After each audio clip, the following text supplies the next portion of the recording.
Hoops Temple podcast. You all know me, Nathan Schwartz, and joining me, he's straight out of Brooklyn, down from Tribeca. He lives right next to De Niro. He is the new Sinatra. It's King Richard Blue, the founder of the depressing New York Knicks fan club. Rich, how's it going? Thank you for that most wonderful intro. I'm feeling good. I'm feeling, actually, I'm feeling okay. They just canceled the watch party for. They're like blocking off downtown now because the president's coming to the Garden. But you know, um, winning two in San Antonio. While I definitely predicted this, I want to just be clear. I definitely had confidence. I still can't believe it's happening. You you texted me. I should have this date pulled up here, but it was before game one. It might have been hours or minutes before game one, and said this will be a Knicks sweep. And I was like, of course, Richard, sure. This is going to be a Knicks sweep. And then Knicks took game one. A situation I did not see unfolding. I really thought that San Antonio had just gone through this dogfight. Okay, they're ready. They've been playing at a higher level than the Knicks were. The Knicks just had all this rest. It's gonna be hard for them to switch the flip. No, they came in well rested. Spurs looked tired, and I was like, okay, all right. I misread the signs for game one. Game two is gonna be different.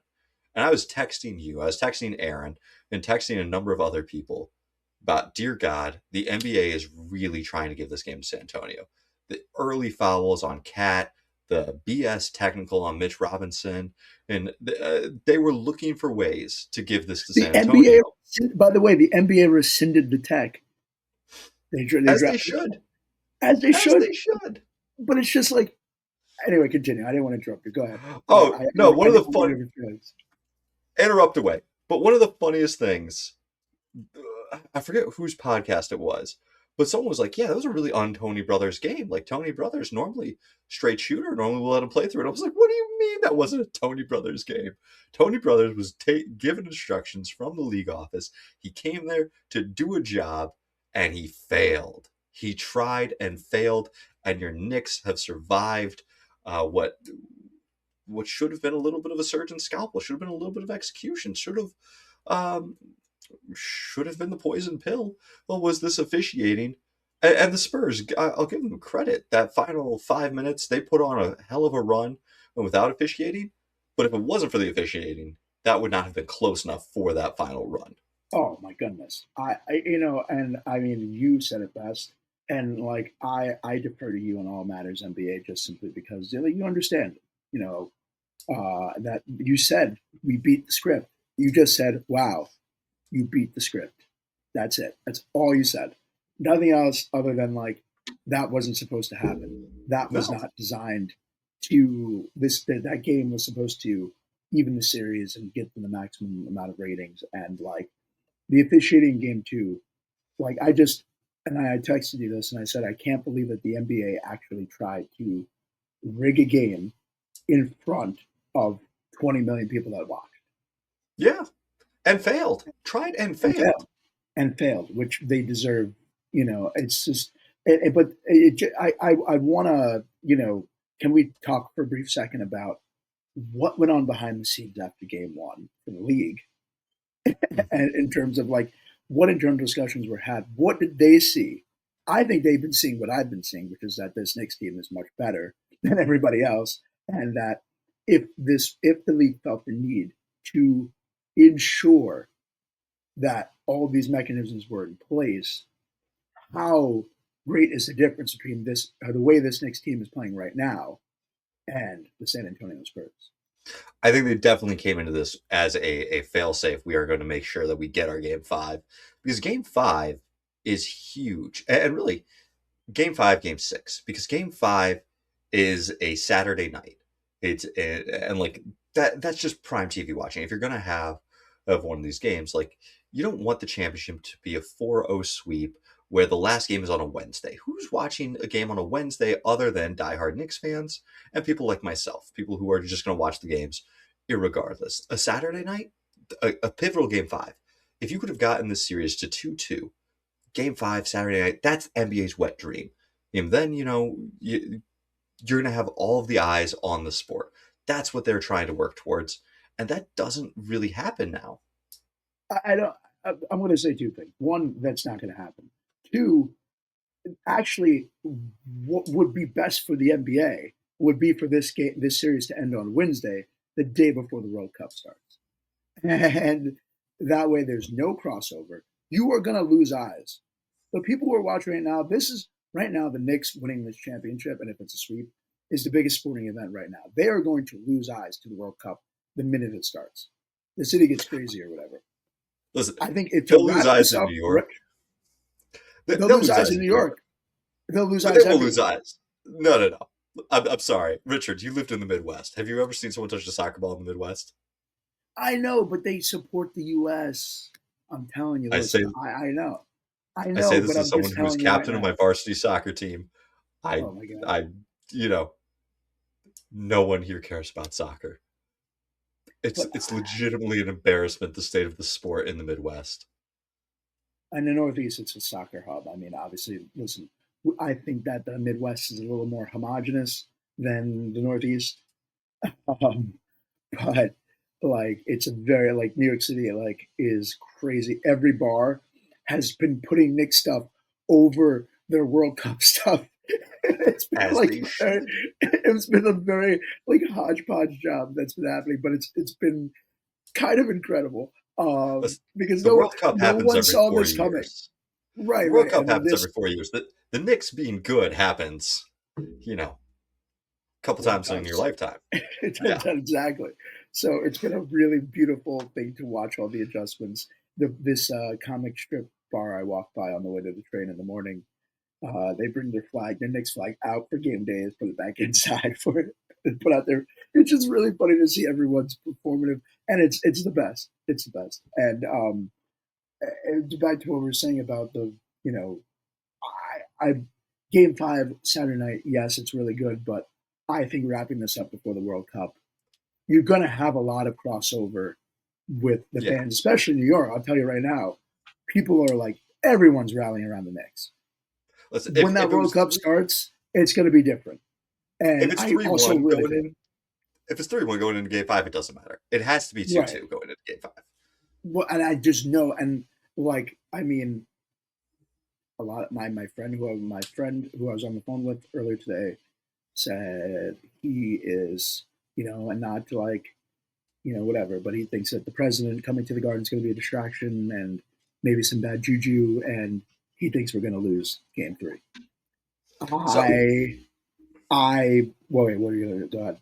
well, I was going to ask you, what are the odds of that happening? What are the odds of Trump throwing off the mojo? Mitch Robinson, big Trump supporter. Josh Hart, actively anti-Trump on social media, very against our bright orange dictator. Although you know what, his skin tone matches the Knicks. Maybe that'll be seen as like the body painting. He'll fit in with the He, crowd. he really would. I just want to say this for to go to just clear the air with the president. The president actually is a Knicks fan. There's evidence of him and Melania going to the Eastern Conference Finals in Indiana on the road. They were sitting courtside. Like Trump is not. This is not some kind of performative. I mean, it's definitely performative now, but Hmm. like, I can't like as a fellow Knicks fan, I can't discredit. I can't be like, oh, he's just going because it's whatever. Like Yeah, he actually likes the Knicks. he's It's like gone. He's gone it's to games in the documented past. before. Yeah, yeah. So Yeah, this is not like it just kind of sucks right now. But the thing is like, sure. I'm telling you, like I don't even think that this is gonna. The Knicks are locked in. I think it's gonna add to the energy. It's gonna make it a little bit more chaotic. Mamdani is also gonna be there, the mayor. Um, I think is the NBA gonna try to rig this one again?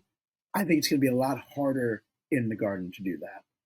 Absolutely. Not to say that they won't try, but I just think the energy is going to be electric. When the, you that no one, not even us, have experienced like the last time that the Knicks played in Madison Square Garden, they actually had a legitimate chance to win a championship. You have to go back to 1994. So it's been a very, very long time since we actually like really believed. Like that 99 team was so much fun, and that's like my childhood in a nutshell. A season Hmm. that literally was not supposed to happen, both Mm-hmm. figuratively and literally. And so, like, um, for you know, I just the energy and the vibes, even without the watch party outside, it's. I think the Knicks are going to eat them alive. And the game two without the officiating wouldn't have been as close. And they played truly poorly game one and still won by 10 points, and the officiating was even. So if we get officiating closer to game one, it's a wrap. And then if they Hey, go up three, if they go up three, game four, the Knicks with a chance to close it out, you could see them winning by like 20 points. Like it might yes. be like it's like Wemby, don't even show up because we're gonna eat your alive. And then Really, if you're anyway, up 3-0, if you're up 3-0, I'm not saying that the Spurs should roll over and die, but they should at least concede in the fourth. Like I don't care if it's a good game going into the fourth. No one wants a game five if the Knicks are already up 3-0. Let the series die. Let it happen in New York. Let the fans go crazy. Because winning, if the Knicks have to win this game five on the road in San Antonio, like it's just a bummer for the home Knicks fans. also they'll have won 14 in a row and then I'm sorry for me and then lost. So it's just kind Yeah. of like you know like, I just like at that point I'm like all right tonight I mean, tomorrow night we win 14 in a row. Wednesday night, 15 in a row. We tie the 2017 Warriors for the greatest playoff run ever. And we sweep the Spurs. Everybody's going to question how good the West actually was, or is this Knicks team really just that good? And I So, think that would be the conversation. And I've already nicknamed this squad that will sweep the Spurs. As I told you, they're going to be known to history as the knockout Knicks. If we talk about Wemby's career, they're going to be like, hey, Wemby, he made it to the finals that first season, but he ran into the knockout Knicks, and no one, legitimately, no one beat that team by more than 1 point yeah. in the entire playoffs. Yeah. We have only our loss total combined is 2 points. We've lost by one basket, 2 games. So like if you really look at it, and not even I don't even think honestly compare it with the point differential. Not even Golden State's 15 run was as dominant. Even if we won the rest of the next 2 games by only a point, Mm-hmm. you know what I mean? Like Mm-hmm. no one's going to touch this run in terms of scoring and the defense. Like it's been unbelievable to watch, and I just want to say the Knicks have really taken on like this is the only way that this could have happened in New York. It wasn't going to be a superstar coming to save the Mecca. That's not the New York story. The New York story is like the second round pick, the guy who was supposed to be at the top towns, who kind of never really played up to his full potential, right? Mm-hmm. It's Leon Rose who literally had never, captained a basketball program before coming in there, right? It's all these people like that is what New York is. It's like you just you fake it till you make it. You bring in Yeah. somebody that just doesn't know, that it's not this is not their normal thing. This is what we do. We pivot, and Yeah. this is the only way it can happen. And it's embodying all those New York characteristics and values, and I don't know. It's really cool to see. Yeah. The thing that's been the coolest to see for this, for me, has been all of the changes in Karl Anthony Towns. Because I have been a cat hater, a cat doubter for years. I felt like he's put up a lot of empty statistics.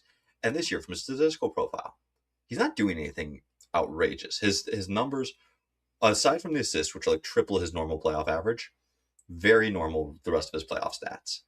But the playmaking, way better, triple the assists. The defense, he has played better defense going against Victor Wembanyama than second in Defensive Player of the Year, All Defensive First Team player Chet Holmgren, and four-time Defensive Player of the Year and mentor to Chet Holmgren, Rudy Gobert. Karl Anthony Towns, you listen to all of the pregame stuff, all of the stuff leading up to it. You go back and you watch the in-season cup, the NBA Cup tournament game. They put OG Anunoby on Towns, or sorry, they put OG Anunoby on Victor. This series, they've been putting a lot of cat on Victor, and he's been playing him straight up man to man better than the other two best defensive players in the league outside of Victor.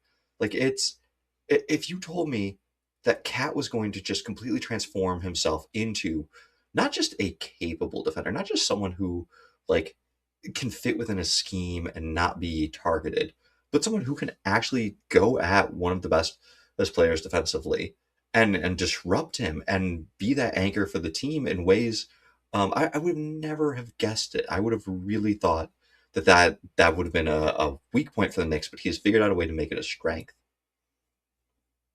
You're right. You were texting me about this earlier, and I agree with I mean, it's been really cool to see. I mean, this is the cat that I like. I mean, it's just really nice to see someone finally live up to their potential. Oh, absolutely. You know, I, this is like, cat playing. This is cat playing on all cylinders, and you can see why what the scouts saw. Like yeah. this is the number one pick. Like he's just it's unbelievable, and he will even though Brunson will probably win MVP, he probably should if the level if game one and game two cat shows up in game three and game four. One, I'm not worried about us losing, Mhm. and two, he's putting on a performance for the ages. For the I ages. want I want every star to look at what Jalen Brunson did, because Jalen Brunson accepted a much weaker contract than he could have. Do you know? Do you know how much Jalen Brunson is making right now? He's still on that first deal, right? Or did he No. sign a big Well, extension? he signed an extension, and Okay. he is making $35 million a year. Which, fuck it, I'm not making anywhere near that sort of money. So I'm not gonna be like, oh, that's nothing. But in comparison, he's the third highest paid Nick. OG Anunoby, 39 and a half. Karl Anthony Towns, 53. He's getting paid almost $20 million less than his second option in Karl Anthony Towns. And he chose to do that so this team could build around him the right way. And I just want every ball dominant, score first guard to take a look at what Brunson did. You know, do you remember those terrible Timberwolves teams that we watched growing up, built around one Kevin Garnett? Sam Cassell, Trenton Hassel, my dude from Long Island, Wally Zerbiak. I played basketball with his dad one time. Who else we had? Rasho Nestorovic, which I need to Yeah. get that jersey. Um, Michael O'Candy, when he was, I mean, they got him. Hmm. He was there. Who else was there? Obviously, Terrell Brandon. Uh, So that's where I'm going with this. Terrell okay, Brandon and was kind of on his last legs. He was injured, and the Timberwolves had a choice to make. Do we bring back Terrell Brandon or do we bring back Chauncey Billups? They decided to I go with forgot Brandon about because Billups. because Bill they decided to go with Brandon because he was a little bit more established. They could get him under a more cost control contract, and they let Billups go. I forget if they traded him or let him walk. Like, but they had to give up on Billups. A big reason they had to give up on Billups was because Kevin Garnett was making half of the team's salary. He had this enormous contract. Like, it was before they instituted max contracts. It's why they instituted max contracts is because KG was just on this insane deal. And for the rest of KG's tenure, and we can also talk about the fact that they got, dinged draft picks because of the Joe Smith signing. But basically, the rest of his tenure, the Timberwolves really struggled to outperform that contract or build around him. Jalen Brunson taking less opened up so many doors and avenues for the Knicks to get a Mikal Bridges, to get an OG, to make the big swing and say, you know what, we're going to give up two pieces that are on these cheaper, more flexible contracts. That's why Minnesota did the deal. They wanted to have cap flexibility. They didn't want to be locked into Towns and Anthony Edwards. And my God, they should have. They should have, because this Towns and this flexibility, he is awesome. And I hope more stars see what Bronson did and said, you know what? I can live off of 35 to $40 million a year. Let me get a really good team around me. Let me get those rings. Let me get those rings. Let me get those rings. Uh, I mean, And let me listen, not wait till Tom the end of Brady. my This is what career. they talked about. Tom Brady being so great. He took less, Hmm. and he won freaking 7 titles. Hmm. There is enough data now that there's a bit of a formula behind this. You know, even the super team in Miami, they all took a little bit less than they would have, so they could all play together, right? Yeah. Yeah, they So shaved like I 2 million think a year off. Yeah. So like, what you're saying, absolutely. I mean, by the way, I want you to throw in the 2004 Minnesota run where I think didn't Garnett win MVP that year, Yes, yes, he won and they MVP and they that won year. 63 games, Mm-hmm. Latrell and then they Sprewell, Sam lost. Cassell. Yeah, and then they lost They lost to the to what Lakers are and the Kareem Lakers? Rush. Yeah, Kareem Rush kept University of Missouri came out of Yeah, nowhere. yeah, he had. Wow. In my mind, I always remember this as like Kareem Rush going for Klay Thompson and knocking down like eight threes. But I've gone back and looked at the box scores. I forget which game it was, game five or game six, but it was like three or four threes. It just at the time no one was shooting that many threes, so it felt so much more to me back in the day. Of course. Yeah. And that was the year your Pistons won. Yes, the year I moved to Michigan as a Lakers fan, and the Pistons beat the Lakers. Right. Yes. Oh my God. Pistons Yeah. Lakers. What a 2004 was quite a year for you then. Well, technically it was 03. Yeah, I moved there, Okay. but like I Oh, moved it's in 03 before the basketball season started, and that got to be my basketball season. Yeah. that's really so yeah, I mean that team was if we would have had what do you think happens if we would have had Pistons Wolves series? Um, I don't know. I think the Pistons were amazing defensively, and the Wolves struggled to generate offense, and so that probably still ends up with Pistons. But like, part of me is also still a firm believer in the fact that the Lakers hated each other too much. Like at that point, it was just it was inevitable they were going to blow up. Carl Malone's injuries, but yeah, I think probably still the Pistons take care of the Wolves. It's a weird time in the NBA back then. It was a weird time. Karl Malone and Gary Payton on the Lakers. I'll never forget that. I hated that team so much. Oh man. Um, they weren't they? No, they weren't going for four. They because the Spurs had won randomly Yeah, last year. yeah, The year that they got knocked out. when Robinson got his second ring. Right, Yeah. right.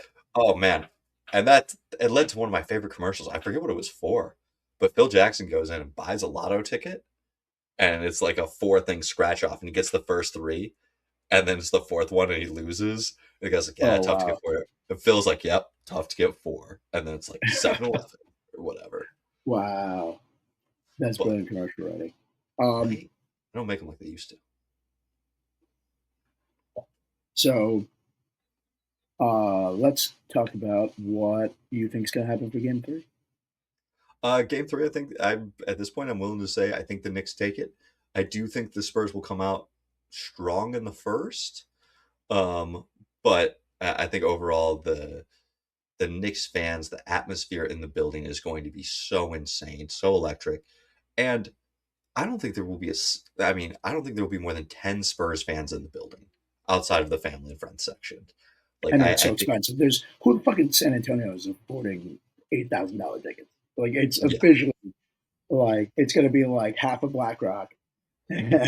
Like who really can afford? Either you're working at KP Morgan Chase, one of the sponsors for Madison Square Garden. You're right. You're right. What Spurs fans are going to make it into the building? I I I do seriously hope that they at least keep Trump in a box away from the Yeah, crowd or away he'll be from with the Dolan. He will be with Dolan in the box. There's no way Trump's going to sit courtside. That would actually be dangerous. yeah, yeah. There's no way they I could protect him. There's no way they could protect him courtside because no. like a player can punch him in the face and make it look Listen, like an Keldon accident. Johnson.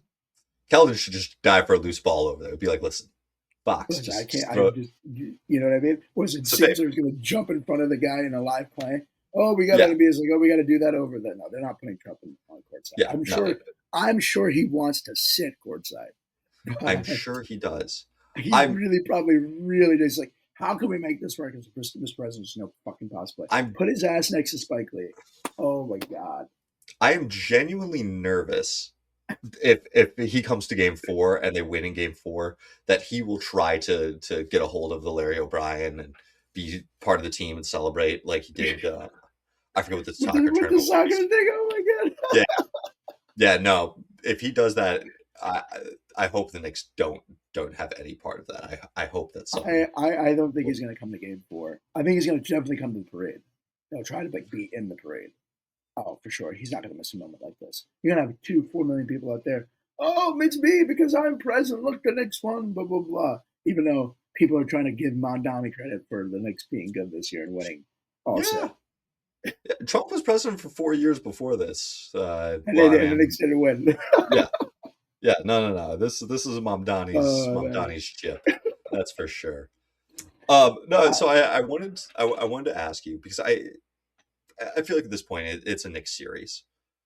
What is your biggest fear for repeating next year? And I'm going to lay out a couple of situations. Um, One, the Trump stuff just gets really annoying, and the guys just hate it. Becomes a locker room fissure. Two, they are incredibly expensive. They are already at 202 million dollars. The luxury tax is 201, and that 202 is without Mitchell Robinson, Jose Alvarado, Landry Shamet, Jordan Clarkson, basically every bench guy. Five starters are still under contract. McBride is still under contract, but 202 without basically every bench guy. Tyler Kolek is under contract as well, so also, you yeah, at least have Cole is him. great. We got so here's what's the weird part. We got some good young pieces. I can't believe it. Like I'm happy with what we've got. My biggest fear though, with next year's repeating is like again, like Shamet's gonna go. I think Shamet like Shamet got the ring, right? Hartenstein left, got paid, and won the championship. Like I don't think you could have scripted it any better than that. Like he literally the Sure. year he left, he was the missing piece that they needed to get over the top. Now he's been good in Oklahoma City, but Hmm. I think he was better on the Knicks. Like I'm sure you have stats that could argue the way. I'm just going off the like I watched some of the Oklahoma series. He was all right. Yeah. You know, They as we're didn't use saying him as here. much as a passer. The Knicks, he could. You put him to the high post. He found guys. Is I feel like in OKC, his role is both expanded minutes wise, but limited as far as touches and what he gets to do wise. He played. He's you. We know his versatility, Hmm. and I mean, obviously Oklahoma City doesn't need it, but I imagine that it would be nice to have another, playmaker on your Yeah, offense. You know yeah, what I yeah. mean? That way SGA maybe doesn't have to, flip flop all the time. I mean, I'm just happy we don't have to watch that on the Hmm. national stage again. He's somewhere falling over, toppling over somewhere, like with a small gust of wind Hmm. in Oklahoma. I don't even know how he walks in Oklahoma City the way he falls down so quickly. That's Tornado Alley in there. Yeah. You know what I mean? So is Etche just perpetually on the ground? Well, no, the thing is that he understands how to do the spin move. So as the winds whirl around, he's okay. He just keeps spinning, but he can't Uh, walk straight lines. That's the real but if problem. but but if he stops, he falls Yeah, down. yeah. You just So gotta it's keep spinning. it's almost like Speed. If you go like the movie Speed, where the bus, if it goes below 55 miles an hour, it blows up. It's like one of my favorite like analogies to use for things that like if they don't reach this certain thing, it's a disaster. I really thought this was about to go down a drug route, so No, no, I'll no, no. take the speed. No, Speed. It was with I think it was with Keanu Reeves. I'm pretty sure it was Keanu I Reeves. think yeah. He, I was about yeah. to say Tom Cruise, but I think you're right. It is No, Keanu Reeves. wait, time out. Wait, let me just. I'm checking right now.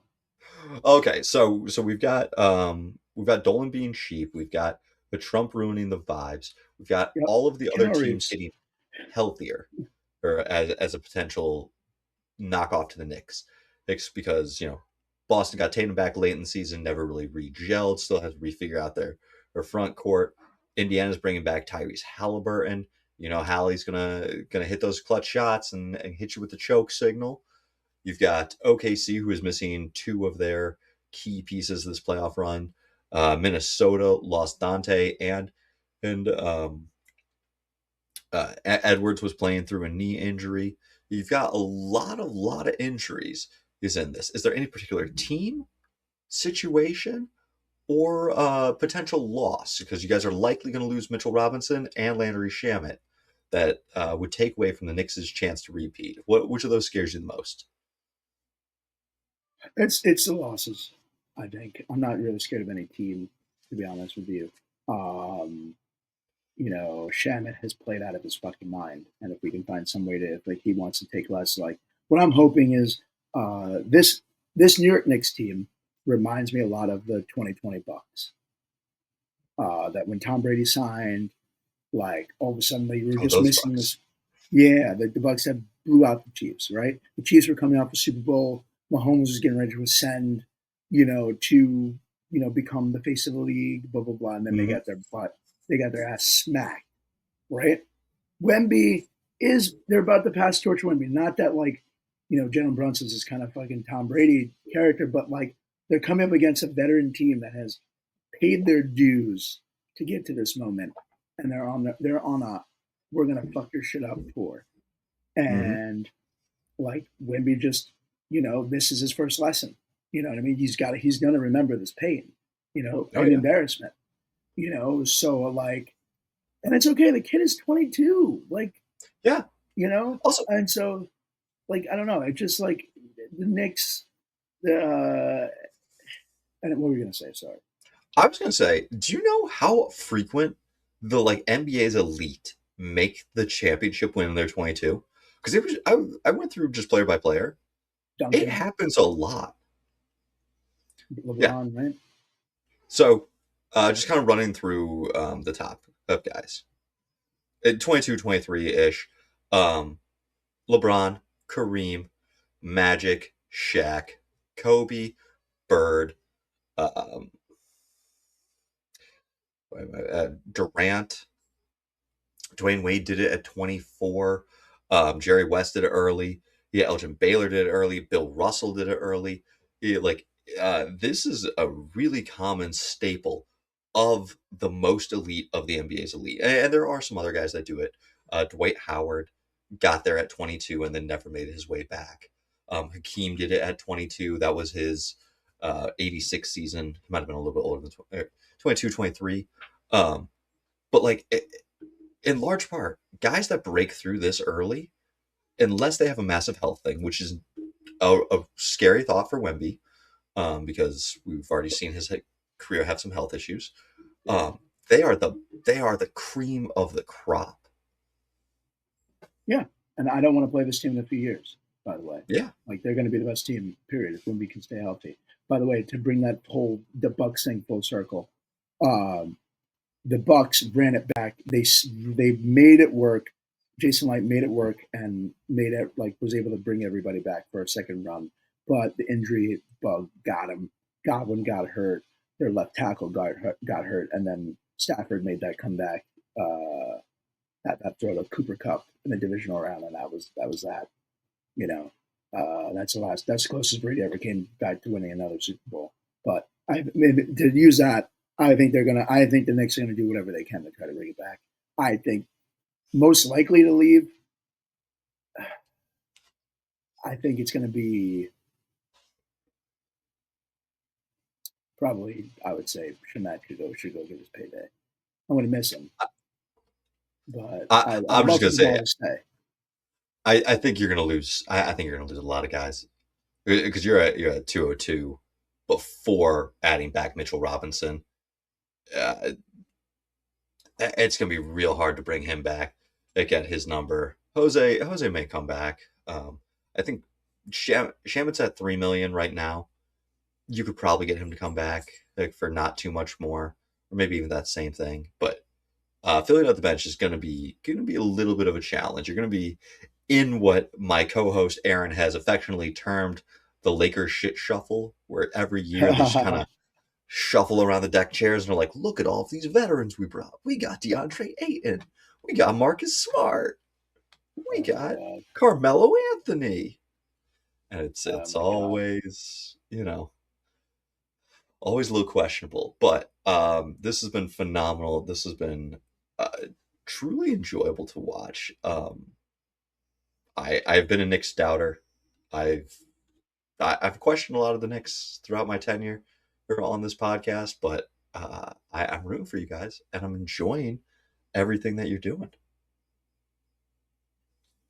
And listen, if we can decisively win this title and we can put together some kind of bench, I think, with this new look offense and if injuries Mhm. hold up, ultimately, and I've told you this time and time again, injuries will ultimately decide who the champion will be. whoever's still standing at the end of the season. You know, it happened last year.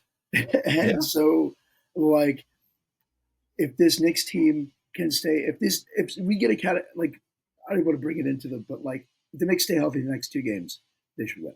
Next year, if the Knicks stay healthy with this new look offense, I would expect us to win 60 games, and that's my expectation because the offense just looks. If we're flowing like that, we're operating on another level, and yeah. sweeping the Spurs, everybody's going to finally be put on notice. And I think we'd be the best team if Cat might win MVP next year if he keeps playing like he's playing. I, that is the thing. Cat is finally. I already gave him his praise earlier today, but like, yeah, there's a good chance Cat walks away with Finals MVP. When Aaron and I have ranked our top 500 heading into this season, we had Karl Anthony Towns back 180, 200 ish in that range. I forget the exact position, but he's by like a DeMarcus Cousins, an insanely talented guy, never lives up to the potential. This year could vault him into the 100s. Like, if you're looking at it, guys we have in that 100 to 120 range, LaMarcus Aldridge, Chris Bosh. There's two guys similar positionally that Bosh contributed a ton to titles. LaMarcus driving force on several Blazers and then some Spurs. There's playoff teams. Really great team, him and Kawhi that one year. They're not quite able to get over the Warriors hump. At this point, I'm very happy taking Cat over both of those guys with what he showed me in this playoff run. Well, he showed he could be. Honestly, he's become the focal point. Brunson's still the Yeah, closer. You know what I yeah. mean? But like Towns has become the heart. You know what I mean? And it was really nice to see Mikal Bridges come out, game two, and show up and play like he did. He finally looked comfortable. Josh Hart still Mhm. doesn't look comfortable, and it's a little bit. I always get a little bit of a panic attack every time he touches the ball. But Towns has opened up. Shamet, like it just everybody else is contributing, and Towns. I don't know. I just see look. You've been watching him now. Just look. It looks different. He looks like when he's going to the hole. My God, it just like I don't know. I feel like he knows who he is now, and he believes He it. he had a comment about how he always enjoyed watching Nikola Jokic play because he appreciated his passing and his playmaking and how he wanted to do more of that himself. And I think that the fact that he is comfortable enough in his own skin to start commenting on other greats around the league and start saying, I like this about your game. That is a player, that's when you've reached a true level of comfort, when you not only have to prop yourself up, but when you can start giving others their due and saying, like, I'm actively watching and taking stuff from my competitors. That I think is a great mental headspace to be in to say, there's someone else in this league at my position who does something that I admire and I want to be more like him, and then go out there and do it. It's a great place to be in, and I'm reminded listening to a lot of podcasts of all of the stuff that he went through, all of the trauma, and some of it completely out of control. The loss of his mother, loss of other family members to COVID, it truly horrific stuff. Some of it in his control. Well, the way Jimmy Butler reacted to Towns's lack of aggression, lack of work ethic, lack of drive, that was something he could change. And now he's finally getting that changed. He's putting it together. And yeah, you're right. Cat, if he played like this over the course of a regular season, he would be in MVP discussions. Yeah, absolutely. All NBA first team. Like if this boy could put up 8 assists a night, like which I think he's definitely fully Oh, capable of. if he put up 6 a night, 5 or 6 a Yeah, night, it it just would like be it opens up it. everything up.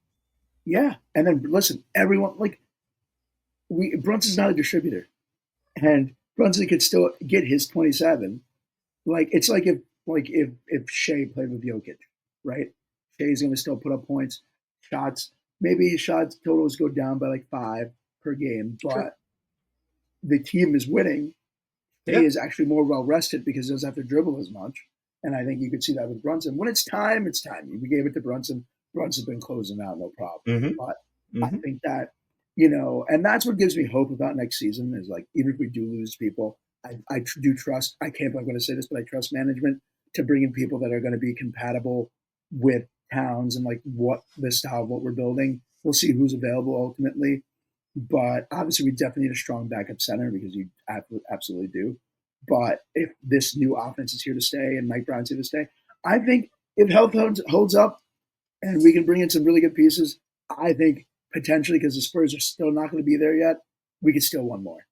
Because I just don't think the teams have an answer for a Brunson and a Towns and an Obi and Bridges. Like if we are again healthy, like there's just so many ways we can beat you. And I think you're seeing that in this series, but the Spurs just don't have answers. And somebody else is If lighting you up. if every member of your starting five scored 20 points in a game, it would not shock me. I would No, not be I would not be like, "Oh my god." If, if the Lakers five starters scored 20 points each, I would be flabbergasted. I would be like, "Oh my god, it's a bad Luca game. What the hell? Well, did Ayton do? Where did Smart get this from?" Like it's genuinely shocking to have five guys that could drop 20. And now you've got four guys in Bridges, OG, Hart, and Towns that are all really good defensively. Saying that about Towns was never something I would say, but you were telling um, me, yeah. yeah. Let's It's let's just real quick because I know I'm we so got to good. wrap soon. Yeah, Um, Chances for the Spurs to get back in this, we got to at least touch on it. Harper's played really good against you guys.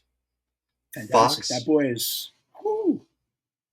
yeah. Anyway, go to the Uh, Well, Fox looks has had a rough series thus far, but he could snap out of it.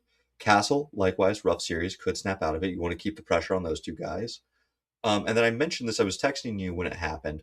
I went back and rewatched the play. When Josh Hart picked up his fifth foul, Jalen Brunson like reached for his knee and limped for 2 steps. It's real quick. It's something that you don't notice unless you're directly watching him. But it makes me nervous, and I would hate to see him go down. But I think if he goes down in game 3 and can't return to the series, um, that's just it would be a shame. It would be a loss. But I think those are about the only things that could get San Antonio back into this is a crazy or a crazy Harper performance, Fox and Castle flipping the switch, and slash or Jalen Brunson not being able to continue. Other than that, I think you Knicks got it.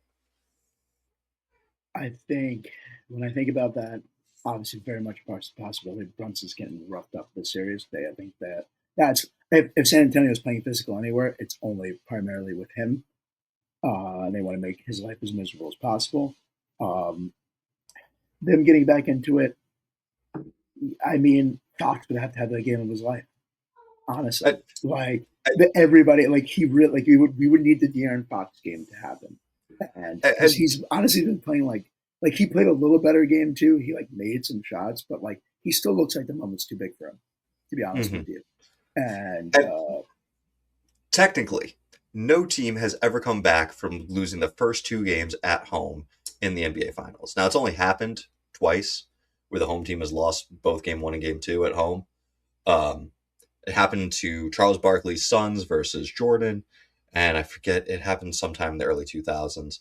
And uh, but we have seen teams lose the first 2 games and sweep the next 4. That was the case with Dwayne Wade's coming out party in 2006. well, thank you And referees, thank you referees. Anyway, go well, on. no, I mean you said it, but Harper, this could be a Harper coming out party if the refs and the NBA really wants to get this to game 6. Him having a Dwayne Wade esque uh, foul drawing, attacking the basket, and so just wanted to put that into the atmosphere that we should be on maybe not alert, but But just keeping an eye on the out for it. lookout for Yeah, yes, what yeah, narrative does the NBA want to happen? I just don't see I mean, again, I just don't see the Knicks losing playing their first home game. I mean, if the Spurs were going to win, it has to be tomorrow night. If they don't, yeah, the series is absolutely over. sure. But like, it's really hard for me to believe, like, and if all things go well in terms of like Brunson stays on the floor the whole time, blah blah blah, like the energy, they're just gonna be feeling so good, man. And momentum and vibes is everything. And like, I mean, I'm expecting the Knicks to blow them off before both games, like by the fourth quarter, unless the refs interfere. Like, like the Spurs are going to come out with a lot of energy in the first half, but it's hard to sustain that throughout. Hmm. And the Knicks are just going to, the third quarter Knicks just come out and eat you. And then by the fourth quarter, you're like, damn, I'm down 20. Yeah, You yeah. know what I mean? And you're like, oh my God. Because it's just like, that's just Mike Brown's adjustments, you know?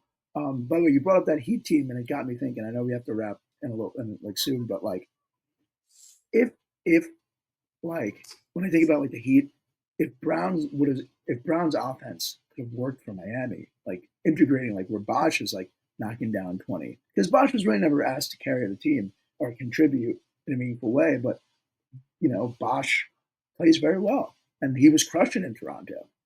If they would have Bosh been able to integrate, Bosh was asked to stretch the floor. He was asked to do a lot more defensively than he ever showed in Toronto. But yeah, you're right. Offensively, Bosh he could really have had given to.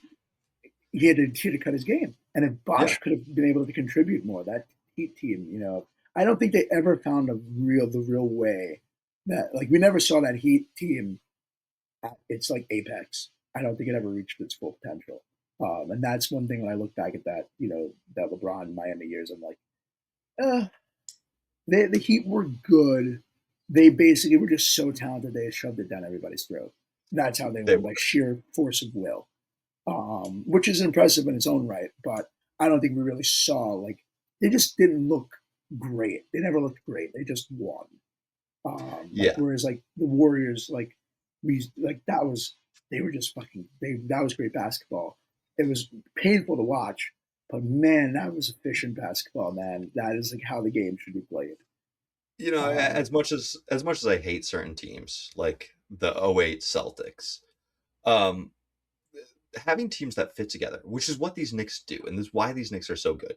They're better than the sum of their parts. OG can be the rim protector, Cat can space the floor, or Brunt or Bridges and Hart can be tough on guys on the perimeter. The the Heatles never quite fit with all their most talented pieces. Like Wade was never a good off ball fit for LeBron. And you basically had to go LeBron and shooters, and that's what I remember the most about those Heat teams and when they were really clicked. Like in the midst of that, you had the Derrick Rose Bulls, which um, clicked a lot more as a team, made more sense. Rose had the ball in his hands. Joakim Noah was there for defense. Boozer could be a low post option, but fit is what makes the game so fun and so enjoyable. And I think if we lined up the Knicks and the Spurs, or the Knicks and a lot of teams next year, I think we could find more talented teams than the Knicks. But will they fit better? Um, we haven't seen one fit better than the Knicks all year. yeah, that's the bottom line. Um, like at the end of the day, it comes down to that. I really 100% agree with you. Uh, it's fun to watch. Like even when they were blowing out teams by 50, we were just everyone was captivated and awe. Like wow, like damn, like this is this is prime. This is basketball. Like Yeah, yeah. and just like I want to just add one more thing. I saw there was a great article talking about kind of like the Knicks kind of having this like college like it feels like the Villanova like 2018 team that won the title. Like it's just a very college esque like, and I'm happy. I'm just so thankful, so grateful as a Knicks fan that they brought that culture Yeah. into the Knicks organization. Listen, Because I think that the if Villanova team is a more evolved form of the 90s Knicks, where they were just really tough on defense, but, can answer on offense too. The Knicks, if the 90s Knicks would have had consistent scoring outside of Patrick Ewing, someone in the spectacular, man, those Knicks would have won a title. But just didn't have a second, like, they just didn't have enough offense. You know what I mean? Somebody else besides Patrick needed to be game time. That person was never Starks. I love the guy, but you know what I mean? We were one person away, whereas I feel like this Knicks team is much more complete. You know, mhm, we should give mhm. Patrick Ewing an honorary ring, honestly, because we never got him his guy. Honestly, to get back to the Nova Knicks thing, I hope Dante DiVincenzo is at Game 3. Just to go to 10, got to support his boys. Jay Wright better be at freaking game 3. Just put him 2 rows back of the bench. Just have him back there to hang out. Let him celebrate with the team. But uh, we got to wrap up here, and Yes, it is. so It is Sunday night. and Richard, where are you going to be watching the game? What's the bar? Where should New I'm Yorkers going to be Upper go? West. I'm going to be Upper West Side. I'm going to be at Bob's or Uncle tomorrow night. I've been at Printers Out the last 2 nights, last 2 games, but I got to get out of Midtown now. It's about for this time. It's about being with the people you want to be with. Experience this moment. No matter where you are in New York, it's going to be great. Knockout Knicks, Knicks in 4, Wednesday, June 10th. We're going to win this history. Email the show, hoopstemple@gmail.com. Find me, Nate_hoopstemple on TikTok and YouTube. Hope you enjoyed the show.